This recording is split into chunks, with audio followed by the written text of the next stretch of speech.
하나님의 말씀 마태복음 11장 28절 말씀 보시겠습니다. 수고하고 무거운 짐진 자들아 다 내게로 오라. 내가 너희를 쉬게 하리라. 나는 마음이 온유하고 겸손하니 나의 멍에를 메고 내게 배우라. 그리하면 너희 마음이 쉼을 얻으리니 이는 내 멍에는 쉽고 내 짐은 가벼움이라 하시니라. 우선 30절까지 봉독해 드렸습니다. 우리 매년 성탄절을 맞이하게 되지만 오늘 특별히 이 무거운 짐진 자들에 대한 초대라는 제목으로 말씀을 상고하고자 합니다. 모든 인간들은요, 이 땅에 태어나면서 수고하고 또한 무거운 짐을 지고 살아가는 것이 숙명으로 그렇게 안고 살아갑니다. 많은 사람들은 왜 우리가 이렇게 수고하고 무슨 무거운 짐을 졌는지에 대한 그 감각을 모르면 오늘 이 예수님께서 초대하는 이 초대장이 그렇게 값진 것으로 여기지지 않을 것입니다. 그러나 정말 우리가 왜 수고하며 우리가 왜 이렇게 무거운 짐을 지고 일평생을 살아가야 되는지에 대한 고민이 역력한 사람들은 분명 이 예수님의 이 초대의 말씀에 귀를 기울일 것입니다. 자, 오늘 우리가 이 수고하고 무거운 짐진 자들, 누구든지 다 이 땅에 태어나면 수고하고 무거운 짐을 집니다. 그래서 이 수고와 무거운 짐, 이 수고라고 하는 이 단어는요, 어떤 지치다 또는 피곤하다 그리고 애쓰다 이런 뜻을 함축하고 있습니다. 그러니까 우리가 이 땅에 살아가면서 매우 힘들고 지치고 그런 거죠. 그래서 이 수고와 무거운 짐이라고 하는 것은 매우 밀접한 그러한 관계를 가지고 있습니다. 우리가 이 땅에 무거운 짐을 지고 가게 되어지면 애써야 되고요. 또한 수고해야 되고 더불어서 피곤해 지치고 피곤하고 지치는 그런 모습을 보여줍니다. 그것을 지금 잘 보여주는 단어죠. 그러나 우리가 저는 오늘 이 단어를 이 내용을 좀 더 광의적으로 그렇게 한번 접근도 해보고요. 그리고 또 협의적으로 접근도 해보고자 합니다. 먼저 우리가 왜 우리가 이 땅에 태어나면서 모세가 얘기했듯이 우리의 연수가 70이요. 강건하면 80이라고 하죠. 근데 우리의 연수의 자랑은 무엇만 있습니까? 수고와 슬픔뿐이로다. 그렇게 이야기한 바가 있습니다. 모세의 이 고백에서 잘 나타냈듯이 우리 인간들은 이 땅에 태어나면 그때까지 죽을 때까지 수고로움과 그리고 슬픔으로 살아가게 됩니다. 왜 그렇게 되어졌느냐에 대해서는 많은 사람들은 잘 모릅니다. 그러나 이 땅에 태어나서 그렇게 살아가는 거죠. 그러나 우리 성도 하나님의 백성들은요, 그 원인을 잘 알고 있죠. 바로 창세기 3장 16절부터 시작되어집니다.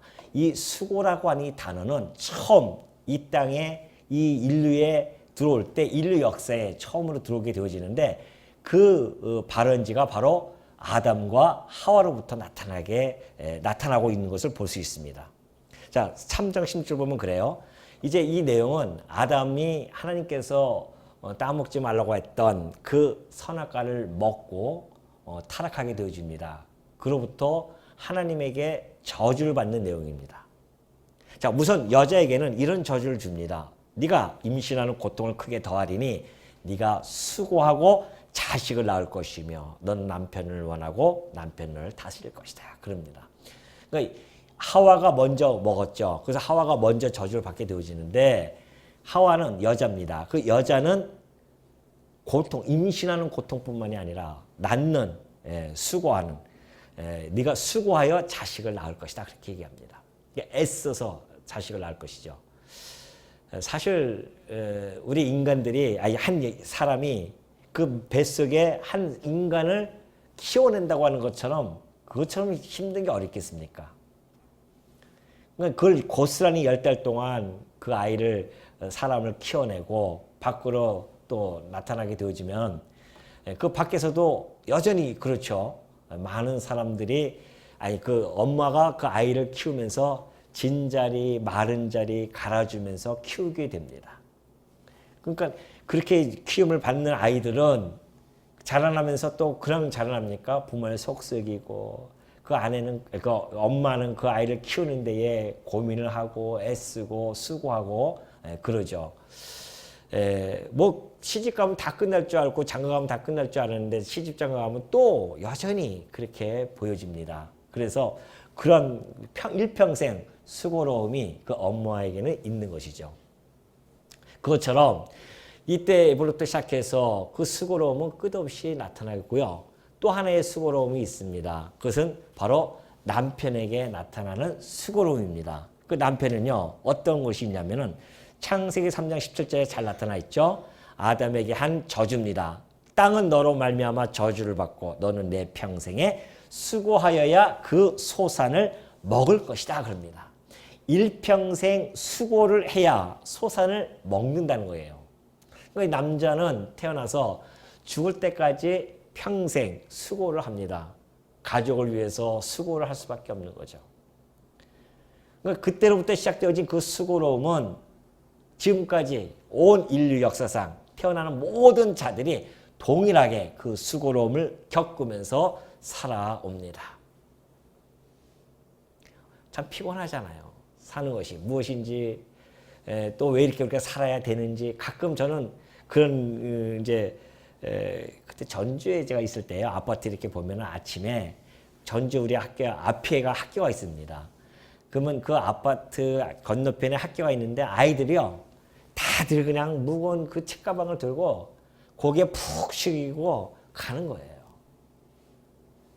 그럼 가끔 보면 아이들이 안쓰럽죠. 아이고, 쟤네들은 뭘 알고 있길래 저렇게 자기의 수고로움을 그냥 묵묵히 감내하는 거죠, 뭐. 태어났기 때문에. 이 아담의 타락으로 말미암아 인간만 수고스러운 것이 아닙니다. 일찍이 지혜자인 솔로몬은요, 전도서에서 이렇게 이야기합니다. 전도서 1장 8절에 보니까 또 모든 만물이 피곤하다는 것을 사람이 말로 다 말할 수는 없나니 눈은 보아도 족함이 없고 귀는 들어도 가득 차지 아니하도다. 모든 만물도 다 피곤합니다. 다 수고로움이라는 것을 표현하죠. 해 보십시오. 해가 아침에 떠오면은 부지런히 자기가 떴던 곳으로 돌아갑니다. 바람은 안 그렇습니까? 불던 곳으로 와서 이리저리 돌아다니다가 불던 곳으로 갑니다. 강물은 곳곳에서 연하여 흐르다가 바다로 흘러갑니다. 이게 다 수고로움이라는 것이죠. 피곤하다는 겁니다. 지금까지 끝없이 그렇게 해오고 있어요. 뿐만이 아니죠. 전도서 12장 2절에 보니까 내 아들아 또 이것들로부터 경계를 받으라. 많은 책들을 짓는 것은 끝이 없고 많이 공부하는 것은 몸을 피곤하게 하느니라. 많은 사람들이 그렇게 열심히 자기의 삶을 위해서 공부를 하고 책을 짓고 많이 그러죠. 그러나 시종을 알 수 없는 그 지식을 추구하는 과정은요. 매우 피곤합니다. 시종을 알 수 없는 학문이잖아요. 아무리 책을 많이 써서 지은들 또 뿐만이 아니라 아무리 많이 공부한들 피곤한 것이다. 일찍이 지혜자 솔로몬이 그렇게 이야기를 하고 있습니다. 그러니 이 땅에 살아가는 그 삶 자체가 얼마나 수고로움인 것을 우리는 잘 알 수가 있습니다. 자, 그런가 하면은 우리가 좀 협의적으로 좀 우리가 살펴보겠습니다. 자, 지금 이 28절에 나타나고 있는 이 수고로움은 아까 얘기했듯이 그런 광의적인 수고로움도 포함되어지지만요. 지금 이 문맥상 봤을 때는 좀 더 좀 좁혀질 필요가 있죠. 자, 이 수고와 이 무거운 짐, 이것은 크게 두 가지로 나눌 수가 있습니다. 지금 이 문맥적으로 봤을 때에 이방인들이 겪는 수고와 무거운 짐이 있고요. 다음은 유대인들이 겪는 그런 수고와 무거운 짐이 있습니다. 자, 이방인들은 수고와 무거운 짐을 어떻게 지냐면은 바울이 얘기했듯이 이방인들에게는 양심 율법이 있습니다. 율법이 있는데 양심적인 율법이죠. 하나님에게 직접 어떤 하사를 받은 유대인들처럼 모세가 하사받은 율법, 이런 율법은 아니지만은 인간 누구나 태어나면은 도덕적인 그런 양심이 있습니다. 그래서 어떤 죄를 범하면 가슴이 두근두근거리고 마음 놓고 막 죄를 범할 수 없는 그런 것이 기본적으로 깔려 있죠. 그걸 이제 양심 율법이라고 하는데 이방인들이 가지고 있는 그 양심의 율법, 물론 윤리, 도덕 이 안에 다 포함되어 있습니다. 그것뿐만이 아니라 이들에게는 또 세상 풍속이 있습니다. 이 세상 풍속이 있죠.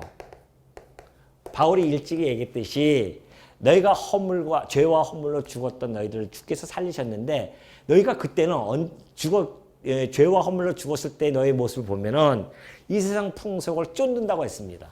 그리고 공중 권세 잡은 자를 따른다고 했죠. 그렇기 때문에 이들은 세상 풍속 속에서 살아가죠. 공중 권세 잡은 자를 따르기 때문에 자기 마음대로 행동을 취할 수가 없습니다. 이사를 가더라도요, 마음대로 날짜를 정할 수가 없어요. 꼭 뭐가 없어야 됩니까? 손이 없는 날을 택하여 갑니다. 그것도 얼마나 수고로웁니까? 손 없는 날 택하여 가야 되고, 어떤 개업을 하면은 그냥 할 수 있습니까? 고사도 지내야 되고, 이런 풍습들이 있는 거예요. 바다에 나가는 자들을 위해서 고사를 지내고 제사를 지내야 되고, 그 모든 것들이 다 무거운 짐이고 그 무거운 짐으로 말미암는 피곤함, 수고로움, 그런 것들입니다. 유대인들은 마찬가지입니다. 이 율법뿐만이 아니에요. 그들에게 또 장로들이 주어진 유전이 있어요. 풍습이 있어요. 그들도 장로 유전. 그러니까 이 율법을 더욱 많이 그렇게 만들어가지고 조항을 장로들이 유전을 줍니다. 그래서 안식일날 거룩하게 지키라고 우리 주님 말씀하시는데 그걸 갖다가 또 수많은 조항을 지켜서 몇 미터까지는 가면 안 된다. 안식일날 그걸 범하면 안 된다. 이런 조항들을 너무 많이 수백 가지를 해놨기 때문에 그런 것들이 무거운 짐으로 다가오는 겁니다. 그것도 지키려면 얼마나 힘들겠습니까? 수고로움이죠, 그것이. 그런 것들을 이야기하고 있죠. 자, 그러니까 이 모든 것들이 이 수고와 무거운 짐이 이런 결과들이 나타나지만은 그러나 아까 얘기했듯이 그 원인은 죄로부터 나타난 결과다. 이 수고로움과 이 무거운 짐은 인간의 타락한 죄로부터 나타난 결과고요. 이 결과가 이런 식으로 지금 현재 나타나고 있는 것입니다. 자, 그렇다고 한다면 우리 예수님께서 수고하고 무거운 짐진 자들아 너희들이 이 죄로 말미암아 수고하고 무거워져서 지금 이방인들은 이 율법에 얽매여 살아갈 수밖에 없고 세상 풍속에 쫓아서 살아가고요. 유대인들 역시 모세 율법에 따라서 살아가는데 장로 유전에 더하여서 그 무거운 짐을 지고 살아가는 모습을 보여주는 것이죠. 그래서 그러한 자들을 이야기하는 겁니다. 누가복음 11장 46절 보면 예수님께서 이런 말씀하십니다. 너 이르시되 화 있을진저 또 너희 율법 교사여 지기 어려운 짐을 사람에게 지우고 너희는 한 손가락도 이 짐에 되지 않는다.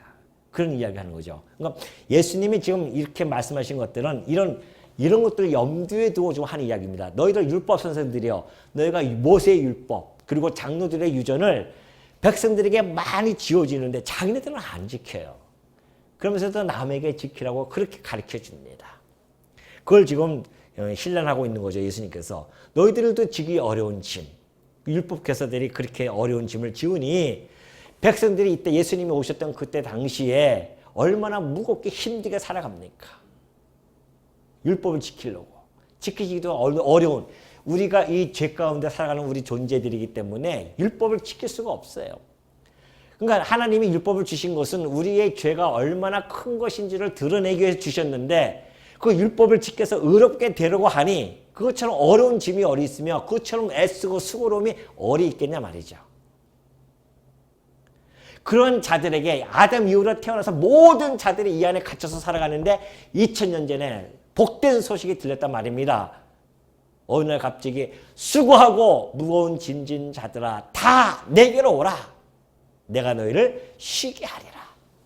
세상에 그 누구도 이렇게 담대하고도 이렇게 힘있게 이런 말씀을 전해준 자가 누가 있냐 말이죠. 다 내게로 와라. 내가 너희를 쉬게 하겠다. 예수님이 하나님의 그 아들로서의 그 권위가 없으면 어찌 이런 말을 할 수 있겠냐 말이죠. 사이비들이 이야기하는 거 말고요. 사이비들도 막 와서 뭐 자기한테 오면은 뭐 쉼을 얻겠다. 그런 사이비들 말고. 진정한 2000년 전에 외쳤던 그 예수님의 말씀. 그러니 수고하고 무거운 짐진 자들, 그래서 고통 속에 살아가는 자들, 그런 자들에게는 귀가 번쩍 들리는 복된 소식이 아니었겠냐 말이죠. 그래서 많은 사람들이 드디어 예수님의 그 말씀에 귀를 기울이면서 다가간 겁니다. 그때 예수님께서 그렇다고 한다면 그 오는 자들에게 축복, 그 초대한 거죠. 수고하고 무거운 짐진 자들 다 내게로 오라. 초대하셨어요. 그 초대받는 자들, 그래서 그리스도에게 오는 자들에게는 결과가 뭔가 쉼을 얻는다는 겁니다. 내가 너희를 쉬게 해 줄 것이다. 그런 이야기를 해 준 거죠. 자, 그렇다고 한다면 쉼을 얻는 과정은 어떤 과정을 겪을까요, 우리가? 쉼을 얻는 과정이 29절에 나타납니다. 자, 나는 마음이 온유하고 겸손하니 나의 멍에를 메고 내게 배우라. 그리하면 너희 마음이 쉼을 얻으리니. 그런 이야기합니다. 자, 예수님께서는 겸손하고 온유하시다고 하시죠. 그때 당시에 많은 사람들은 정치적인 메시아를 추구했던 자들이었습니다. 그래서 그 메시아가 다윗의 후손인 메시아가 올 때에 칼을 들고서는 수많은 군사들을 뒤에 끌고 백마에 타고 그리고서는 당당하게 입성해서 저 로마로부터의 속박을 벗어나고 다윗 제국을 형성했던 것처럼 다윗의 후손이 와서 칼로 이 모든 주변을 다 정복해버리고 그때처럼 다윗 제국을 세우기를 원했던 수많은 사람들이 있었습니다. 그런 메시아를 기다리고 있었어요. 근데 웬걸이요? 메시아라고 하는 사람이 왔는데 어떻게 오십니까? 가마를 타고서는 당당하게 오는 것이 아니라 조그만 나귀 새끼 한 마리 타고서는 예루살렘을 입성한단 말입니다. 그것이 예수님의 메시아입니다.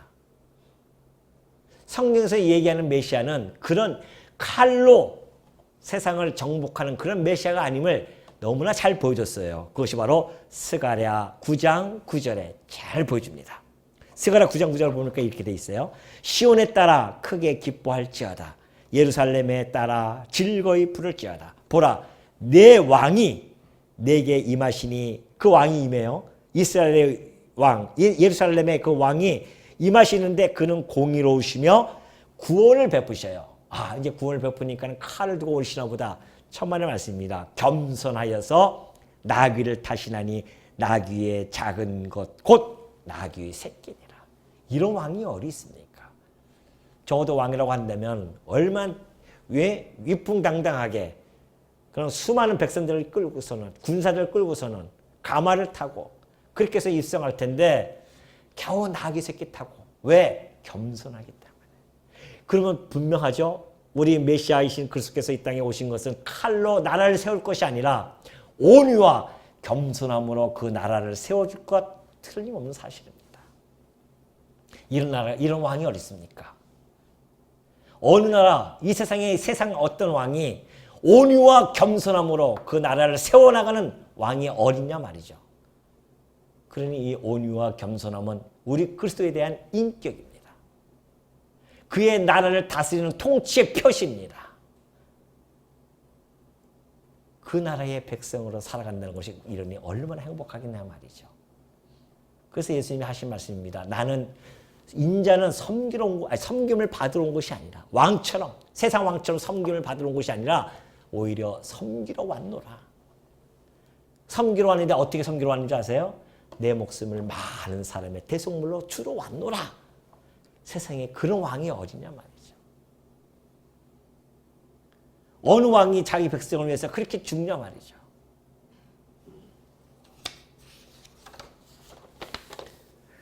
그래서 이 온유와 이 마음이라고 하는 이 두 단어는요, 대등한 의미를 가지고 있는 겁니다. 온유하시고 이 겸손하다고 하는 것은 다시 말해서 예수님께서는 하나님께 전적으로 온전하게 순종한다는 뜻입니다. 겸손하시기 때문에. 뿐만이 아니라 하나님께 전적으로 의존하실 뿐만이 아니라 하나님께 전적으로 헌신하는 그러한 것을 보여주는 것이 온유와 겸손이라는 단어 안에 함축되어져 있는 의미입니다. 왜 그런지 아십니까? 한번 볼까요? 빌립보서 2장 5절로 넘어갑니다. 자, 빌립보서 2장 5절에 가니 이런 이야기가 있어요. 이제 위에부터 쭉 읽어야 되는데 제가 그냥 얘기만 할게요. 위에 보면 이렇게 돼 있어요. 아무 일이나 다툼이나 허용으로 하지 말고, 바울이 빌립보 성도들에게 권면하는 겁니다. 너희들 오직 겸손한 마음으로 각각 자기보다 남을 낮게 여기고 그렇게 얘기하라. 그리고 겸손을 갖다가 이야기합니다. 그러면서 그 예를 드는 것이 지금 이 말씀이에요. 자, 너희 안에 이 마음을 품으라. 곧 그리스도 예수의 마음이니. 그래요. 예수님이 아까 그랬죠. 너희들은 나의 마음은 뭐라고요? 온유와 겸손하다. 나의 마음은. 그러니까 그 마음을 품으라는 겁니다. 겸손한 마음을. 왜? 그는 근본 하나님의 본체시나 하나님과 동등됨을 취할 것으로 여기지 아니하시고 오히려 자기를 비워 종의 형체를 가지사 사람들과 같이 되셨고 사람의 모양으로 나타나사 자기를 낮추시고 죽기까지 복종하셨으니 곧 십자가에 죽으심이라. 그렇게 되어져 있어요. 빌립보서 2장 5절 보면은. 그러니까 우리 예수님은요, 그 겸손한 마음을 가지고 계시는데 그가 하나님과 동등돼요. 삼위일체 하나님이시니까 하나님과 본체가 하나님이시기 때문에 동등되지만은 그러나 하나님과 동등됨을 여기지 아니하시고 종으로서 육체로 입고 종의 형체인 육체를 입고 이 땅에 오셨다는 겁니다. 그것처럼 겸손한 것이 어디 있습니까? 그 이야기는 하나님께 온전히 순종하고 그 아들로서의 그 하나님의 말씀을 온전히 순종하고 의지해서 그가 그대로 어디에? 십자가에서 죽으셨다는 겁니다. 빌립보서 2장 5절에 나오는 이야기가 그 이야기입니다.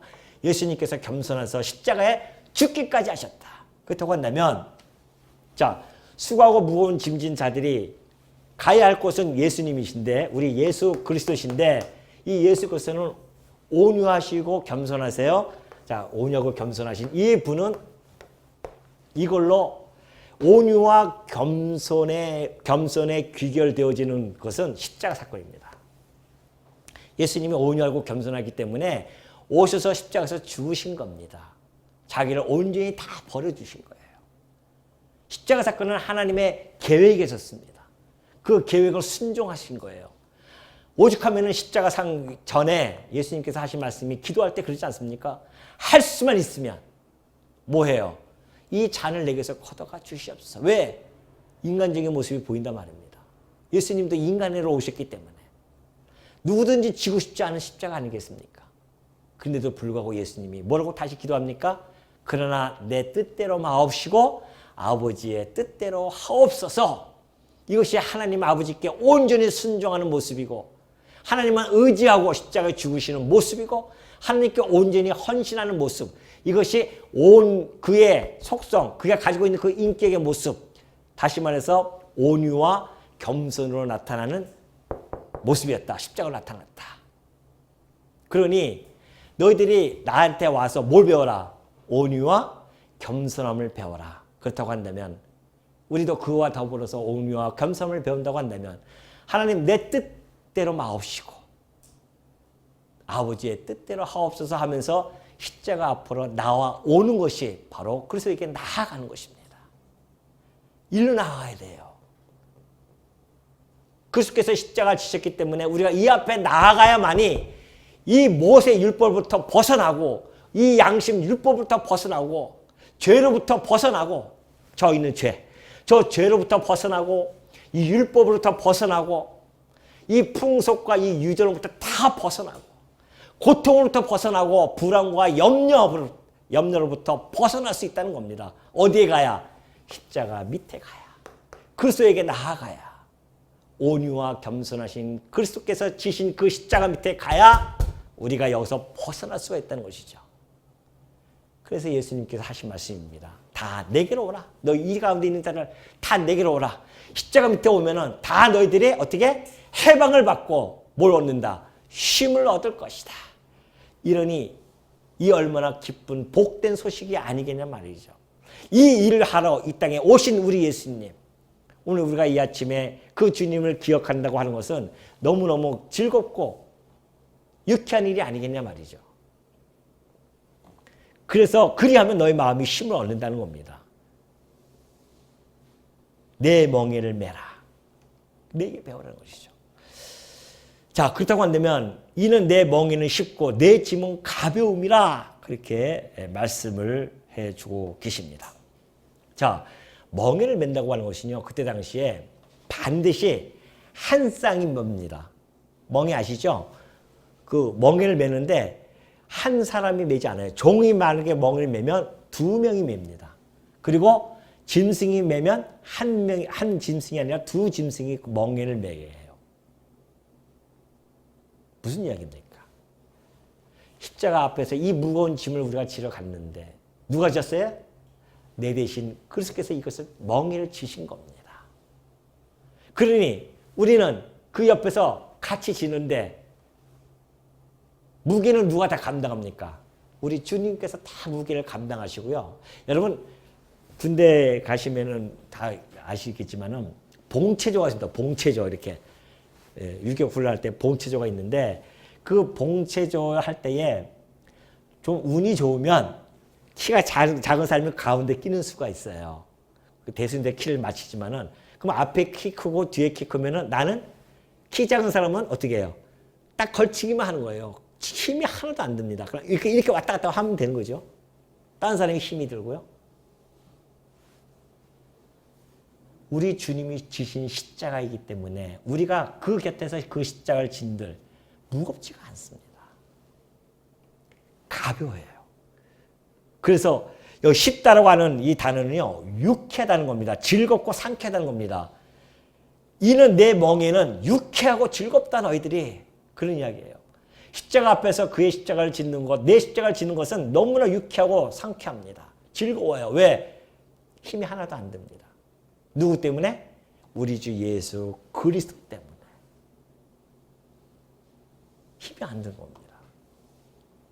그래서 예수님께서 내 멍에는 쉽다. 우리 주님과 함께 질 수 있는 그 십자가 있기 때문에 너무너무 쉬운 거죠. 그래서 우리가 그리스도와 함께 내 혼자가 아니라 예수와 함께 예수님의 그 사랑과 함께 매기 때문에 너무너무 가볍고 또 예수님의 그 능력에 우리가 의존하기 때문에 이것이 너무 가볍고요. 그래서 이 멍에는 결코 어려운 것이 아니라 쉽다는 것이죠. 그리고 내 짐은 가볍다 그렇게 이야기하십니다. 주님이 주시는 짐은 가벼워요. 이들이 주는 율법, 이 유전, 풍소 이런 것들은 너무너무 무겁지만은 우리 주님이 주시는 짐은 간단합니다. 아주 간단해요. 너무 가벼워요. 그 짐은 어떤 짐인가? 그것이 바로 요한일서 5장 3절에 잘 나타냈습니다. 하나님을 사랑하는 것은 이것이니 우리가 그의 계명들을 지키는 것이라. 그의 계명들은 무거운 것이 아니다 그래요. 그의 계명은 무거운 것이 아니라 가볍다는 것이죠. 그럼 그의 계명은 도대체 무엇인가? 요한일서 3장 23절에 그의 계명은 이것이니 곧 그 아들 예수 그리스도의 이름을 믿고 그가 우리에게 주신 계명대로 서로 사랑할 것이니라. 얼마나 간단해졌습니까?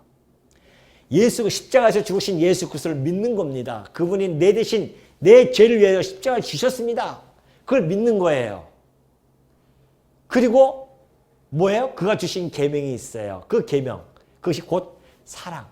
수많은 600가지가 넘는 이 율법을 하나하나 다 지키는 것이 아니라 뭐 안식일날 어디 가서 뭐 해야 되고 뭐 또 금식을 해야 되고 이런 율법 지킬 필요 없다. 이제는 뭐예요?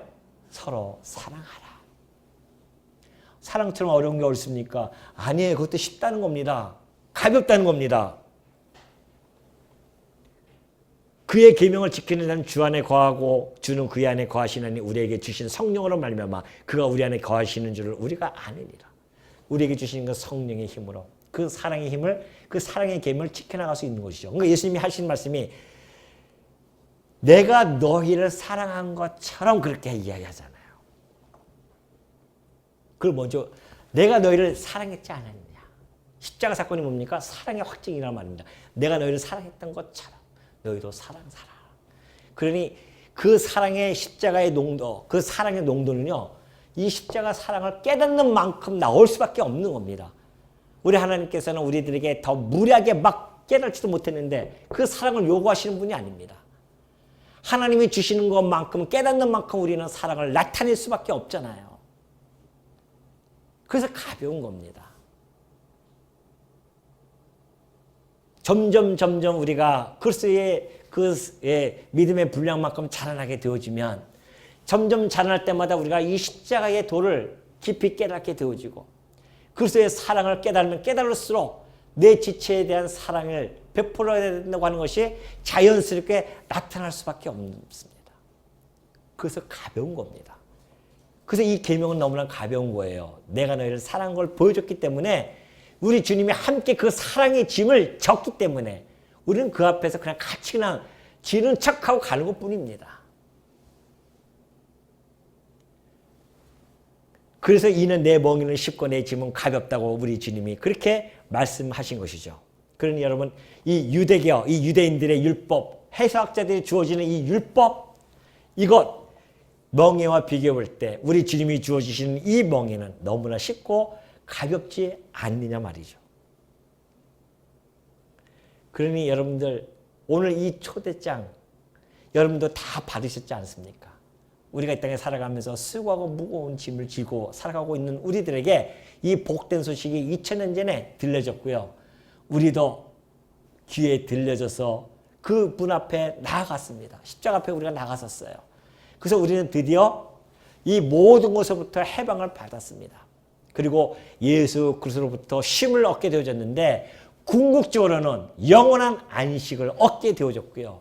그것으로 끝납니까? 아니에요. 이 땅의 지상에 살아가는 동안에 우리 주님과 함께 걷는다고 하는 그 기쁨, 우리 주님이 주시는 그 은총, 우리 주님에게 받은 그 사랑, 그것을 깨닫는 자들마다 발걸음이 가벼울 수밖에 없습니다.